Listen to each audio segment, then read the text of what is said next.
Here to dive into industry trends with leading ETF experts, this is ETF Spotlight with Neena Mishra. Hello and welcome to ETF Spotlight. I'm your host, Neena Mishra. My guest today is Ivana Delovesca, founder and CIO of SPRX. We are talking about stocks to invest in AI and other disruptive, innovative technologies. Ivana manages the SPIR Alpha ETF, which is up more than 46% year to date. In fact, it is one of the best performing actively managed ETFs, which is not crypto related. We know that crypto and Bitcoin related ETFs have surged this year, but hers is also one of the best performing ETF. So we will talk about Nvidia and other AI plays as well, which are not named Nvidia. Ivana, welcome to the show. Thank you for joining us. Thanks for having me. So let's start with ARM Holdings. So this is the biggest and most anticipated IPO of the year. It was reportedly oversubscribed more than 10 times, and shares actually surged on their debut. And then that buzz has kind of fizzled, and yesterday they fell below their IPO price. Now, many listeners, many investors may not be familiar with this British chip designer, but its chips are used in more than 99% of the world's smartphones, as well as in Apple computers, Amazon's data centers, and many cars as well. So a lot of that hype had resulted from its positioning as an AI play, and also because of its partnership with Nvidia. So I was interested in your thoughts on ARM Holdings. Is the current valuation justified? Is it going to be a significant player in AI? Well, that's a great question, Nina. So we think the positioning in AI, as it relates to the ARM IPO, was a little bit overhyped ahead of the IPO, which is why I think you're seeing the stock shoot up and then give up some of that upside. I think the company is well positioned in semis in general. They are the backbone of a lot of the new chips that are coming to market. They have a great partnership with Nvidia, actually. The new Grace Hopper GPU is an ARM-based product, and we're pretty positive on the performance of the GPU, but that's not the majority of the business, right? The majority of the current business is still tied to smartphones. And we believe we're going through a little bit of a slowdown in that market. So depending on where the valuation comes out, I think in the 50s, it's fairly priced. In the 60s, it starts looking a little frothy. So, and then if you compare it to Nvidia, Nvidia has actually, the valuation has become significantly more attractive as numbers went up. So it's becoming a lot tougher to justify other ideas in the space, given how reasonable Nvidia's valuation looks right now. So let's talk a little bit more about Nvidia, which is one of the top holdings in the ETF that you manage. And the shares are up more than 200% year to date, because this is the most obvious AI play. It dominates the GPU market, and many investors have been concerned about its valuation. But do you think that the valuation is still attractive? In fact, I saw a recent note from you where you say that Nvidia has earnings power to support the hype. So tell us a little bit more about your thoughts on Nvidia. Yeah, absolutely. So the best way to think about valuation is to project the earnings for the next several years and to see and discount them back to the present and see what valuation that implies. And then you can also use kind of a more back of the envelope way and assess the EV to EBITDA multiple. So what's happened with Nvidia, the stock got completely oversold last year. People thought the world was coming to an end and we're never going to need chips again. So really the first move up was based from very depressed levels. And then the next move up was based on this AI excitement, right?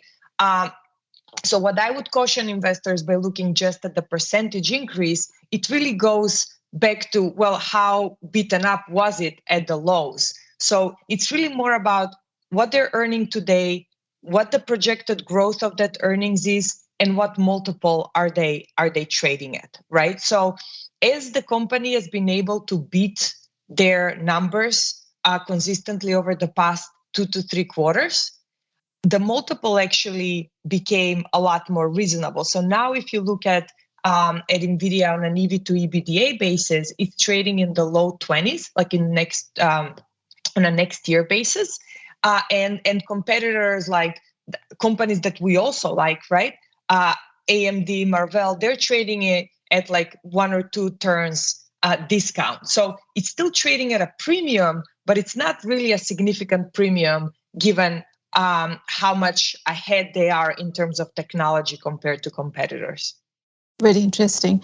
You mentioned AMD, and I noticed that AMD is also one of the top holdings in your fund. And I was interested in your thoughts on AMD because AMD is a distant second in the GPU market, which is dominated by Nvidia. Nvidia has more than 80% share, according to some estimates. So tell us about AMD, and do you like it because it's an AI play or other reasons? That's a great question, Nina. So we think we're in the early innings of a semiconductor recovery cycle. And that's, I think, a little bit missed by the street. It's not just AI. It is about the current data center infrastructure. It's not really adequate for the applications that are coming to the market today. So we believe we're going to see a very broad upgrade of the entire data center technology, right? And it's about a $1 trillion installed base that needs to get upgraded. So I think most semiconductor companies that do data center components will be able to benefit from this upgrade cycle. Nvidia, we believe, is best positioned just because of the trend to GPUs. That's going to be the big change that we see. We're going to see more GPUs in the data center. But as capacity is constrained, people are going to look for alternatives. And it's not just capacity, it's also from a strategic point of view. You do want to have a more diversified supplier base. So AMD is coming in this year with a new GPU product. And I think they're going to be well positioned both from capacity constraint on the Nvidia side to penetrate this market and gain some market share. I don't think Nvidia is nowhere near close to losing their leadership position. It's more that there is room for another, we believe there is room for another player. And it's also like, I would like to highlight, it's not just GPUs and CPUs. There is also broader networking, connectivity, equipment. So we really like Marvell on that side. So it's going to be all about the next cycle. It's going to be all about how efficiently do you use your equipment. So a lot of these networking components will also benefit. Makes sense. Now, I wanted to talk a little bit about the broader semiconductor industry, and chip stocks and ETFs have done very well this year because they are the most obvious winners of the AI hype. They are like picks and shovels in this revolution. So many investors are now looking beyond chip stocks as well. But you believe that semiconductor stocks may have more upside. Tell us about that.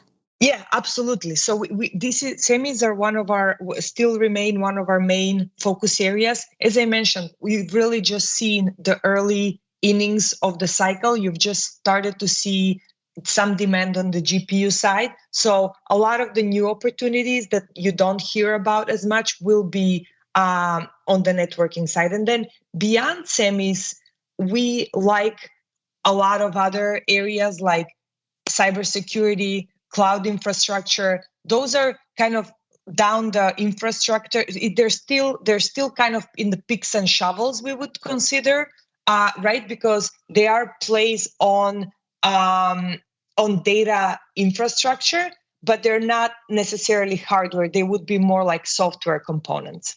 Yeah, software is quite interesting area now. And I saw a report on CNBC, and they pointed out that during the mobile internet hype cycle, investors first piled into chip stocks, then infrastructure, then finally into software and services stocks. And I saw an interview, Kathy Wood's interview as well, and she also said that she likes software stocks as AI play. Now we'll talk a little bit about your the comparison of your fund and ARC a little bit later. But I was interested in your thoughts on whether software stocks could be the next AI play beyond chips. Yeah, absolutely. So the way I would explain it is like a pyramid, right? So hardware is at the top, but then not to be missed, there is an infrastructure layer, and that layer is actually software. It is not applications that you use. So that's the third layer, would be the application layer. It's the infrastructure layer that kind of contains software that will help you manage your data, structure your data. So I think you're spot on. This is the layer of opportunity that we're focused on the most right now. It's not the application layer, it's the data infrastructure layer. And a lot of that is software type tools. And then the third layer, and people confuse these two a lot because they're both providers of software, but it's very different if you're providing software to AI companies to create applications, or you're providing software that goes to either end consumers or enterprises. So that's a pretty clear distinction that I think is important to make. Now, as we go, I think on the application layer, it is still very early. So you see a lot of hype around these applications that are software-based, right? But it's still very early to say who are going to be the winners and who are going to be the losers. So everybody is saying that they have the newest app, it's based on generative AI, it's going to deliver savings, but they're not really talking about, well, how much does it cost, right? Because these GPUs are not really that affordable to use. So a lot of the application layer, I think it's still to come. There are going to be some good applications, so not to be too pessimistic on that space. But right now, there is like hundreds of applications that you hear about every day, and some of them are going to be very successful. Some of them are not going to be successful.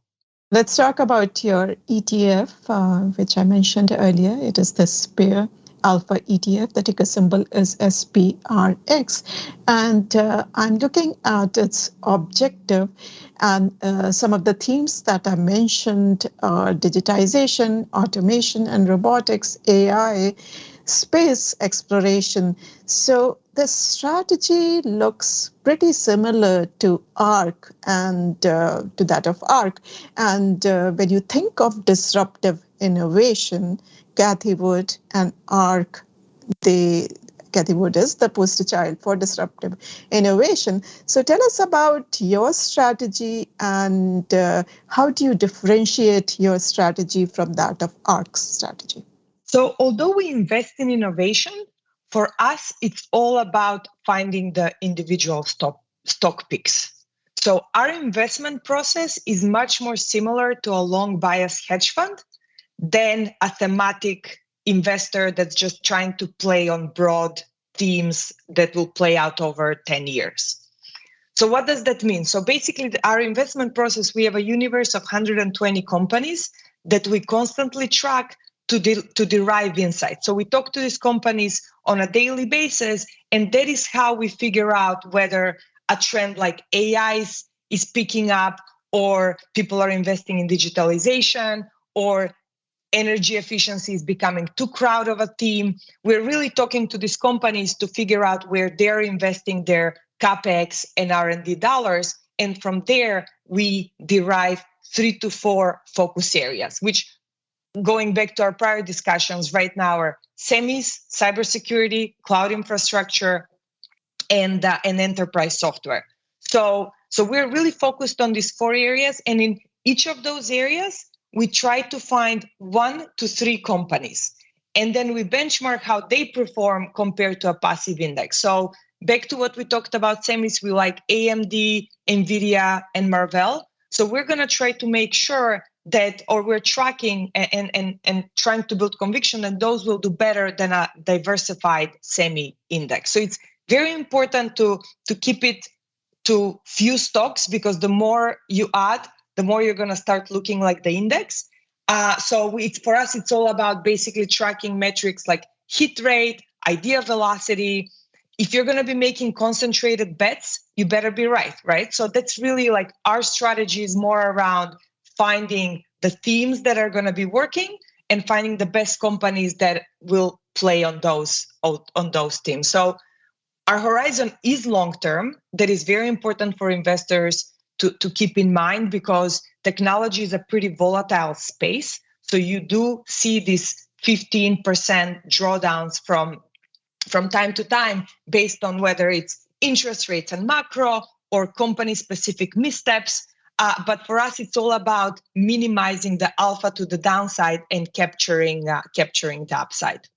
So yes, I see that it is a concentrated portfolio. You have about 23 holdings in the fund right now, correct?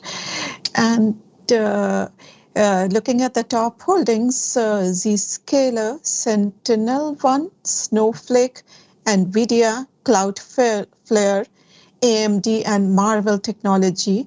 These are among the top holdings in the fund currently. Please talk to us about some of these top holdings that you like a lot. I know we have already talked about Nvidia and AMD. You mentioned Marvell Technology earlier.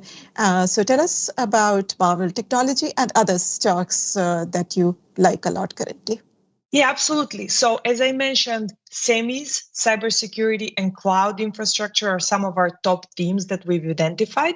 So within semis, Marvell is one company that we really like that is really going to benefit from AI in two ways. They're going to benefit on the networking side as they provide optical switches. And then they're going to benefit on companies trying to come up with custom silicon. So you start hearing a lot on the hyperscaler side, like companies like Google, Amazon, they're developing their own in-house chips, and Marvell does that or helps in that process. So that's why we really like Marvell. First, this year is going to be benefiting on the networking side. And then as we get into next year, you're going to see more companies trying to do chips in-house, which will be a very positive thing for them. So the next one is cybersecurity. Our top pick here is Zscaler. We think the company has a very differentiated architecture that not many investors appreciate. The traditional network cybersecurity is a castle and moat approach. And what Zscaler does is something very different. They're basically breaking down the traditional infrastructure and saying, hey, every time you're going to access the internet, every time you're going to access the data center, we're going to vet that transaction or that attempt to access, right? So they collect tons of data. They have it very well organized. So they're going to be really able to benefit from a lot of these generative AI tools that are coming up that can maybe start being more predictive rather than catching threats as they come. So I think Zscaler is going to see a pretty good cycle ahead of them with their new products. Sentinel-1 is a bit of a workaround. They a turnaround. They had a pretty big misstep in terms of revenue forecasting. So the stock really got hit to levels that not many cybersecurity companies trade at today. It's one of the highest growth cyber companies that is trading at some of the lowest multiples. Now, cybersecurity companies, especially this next gen, trade at high multiples, but compared to somebody like Zscaler and CrowdStrike that we both like, it's trading at significantly lower multiples. So for us, valuation is a really big big driver. And we also try to find companies like Zscaler and CrowdStrike will be more of growthy plays right now, and Sentinel-1 will be more like the underdog. So we try to mix it up, and basically different companies perform well under different environments. And then on the cloud infrastructure side, we really like Snowflake. The company has not performed very well this year. It's actually been one of our laggards, and the reason is because technology investors don't quite understand how the cycle works, and cyclical investors don't quite understand technology.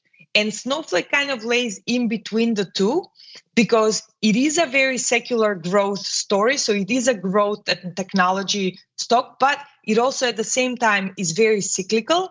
The way it works is you purchase credits and you use them on the platform. So during boom times, companies just don't pay attention and just purchase significant amount of credits, but then they don't end up, then they go through periods of time where they're just consuming these credits and they're just buying for whatever they need for that day. So we're going through that type of a downturn for the stock, and a lot of investors are now struggling with the valuation. They're like, well, why am I paying teens revenue multiple for something that's growing 30-40%? So we think like as the cycle turns around, the company will see a turnaround in the earnings growth. Excellent stuff. Ivana, thank you so much for joining us today, and congratulations on the success of your strategy. Thank you for having me. That was Ivana Delaveska, founder and CIO of SPRX. Now let's recap the tickers that we discussed today. So we talked about Nvidia. The ticker symbol everyone knows is NVDA. We discussed AMD, and the ticker symbol is AMD. She mentioned Zscaler, which is actually the top holding in her ETF. The ticker symbol is ZS. Sentinel-1, the ticker symbol is S. Snowflake, the ticker symbol is SNOW, SNOW. And Marvell Technology, the ticker symbol is MRVVL. She also mentioned ARM. We talked a little bit about ARM and its IPO. The ticker symbol there is ARM, ARM. Her ETF's ticker symbol is SPRX. Thanks for listening. If you like our show, please leave us a rating on iTunes or wherever you get your podcast. Also, make sure to subscribe so that you do not miss any episode. If you have any comments, questions, or suggestions, please email podcast@zacks.com.